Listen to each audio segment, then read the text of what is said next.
Honourable Speaker, Honourable Speaker, sir, this is a question that is of continual interest to the opposition, and rightfully so, because this initiative is so important and it actually directly impacts the lives of our maritime islanders. Every year, Mr. Speaker, the interest is shown by the opposition on the scheme, and every year we do not hesitate to provide an update. This is not for any other reason except for the fact that we don't leave anybody behind. Mr. Speaker, sir, the government shipping franchise is government funded, as we all know, and it ensures movement of cargo and passengers between our maritime islands.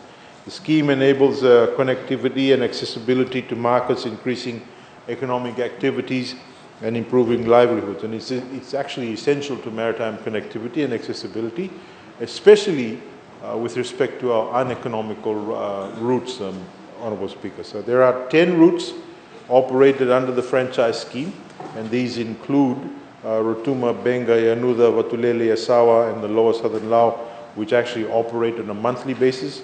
Kandavu, Lomaiviti, Upper Southern Lao, Northern Lao, and Yasa Yasa Moala, which operate on a bi-monthly basis, and Northeast Vanuatu, which operates every 2 months. We have, Mr. Speaker, sir, over $2 million, which is allocated for the franchise scheme in the current financial year, and the same budget allocation has always been provided every year since the existence of the scheme. Mr. Speaker, so this is because the Fijian government is strongly committed to the continuous provision of efficient and affordable shipping services to our islands.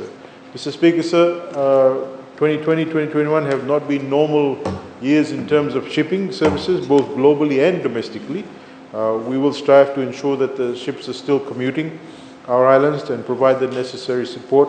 Despite the COVID-19 restrictions, we'll only on the transfer of cargo, the government continues to pay the subsidies for the service of the uneconomical routes. So this continues with 14 to 15 trips per month.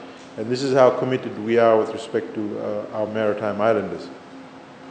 Despite the pandemic, Honourable Speaker, so the franchise scheme has continued to provide more than 250 odd trips that accommodated about 19,000 passengers and more than 11,000 tons of cargo.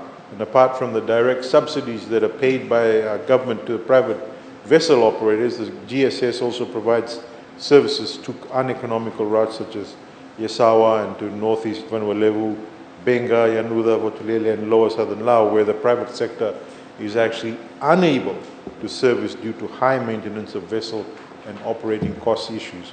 The government has allocated more than $6 million budget to the GSS, with more than $2 million allocated for maintenance and operations. And Fiji First government will maintain this particular commitment and ensure that our islands are supported wholeheartedly. Apart from providing such services also, the GSS is also working closely with HAMSAF and also the Hydrographic Office in upgrading our ATONs, the aids to navigation, for safe navigation of these vessels. The franchise scheme has also ensured that people in the maritime regions have access to food, stores, medical and other essential supplies.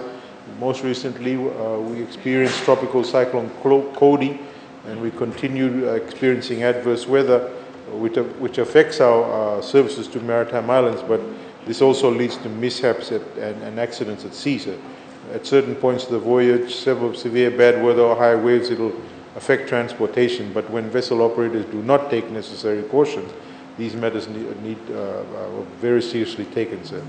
Safety at sea was always very paramount to us under the GSS and the franchise scheme, and I want to thank also the selfless and hard-working team at the government shipping services who are on call 24 hours a day, 7 days a week, sir, for being ever and they're always ready to assist, whether it's a franchise trip or a humanitarian assistance trip in the event of a natural disaster.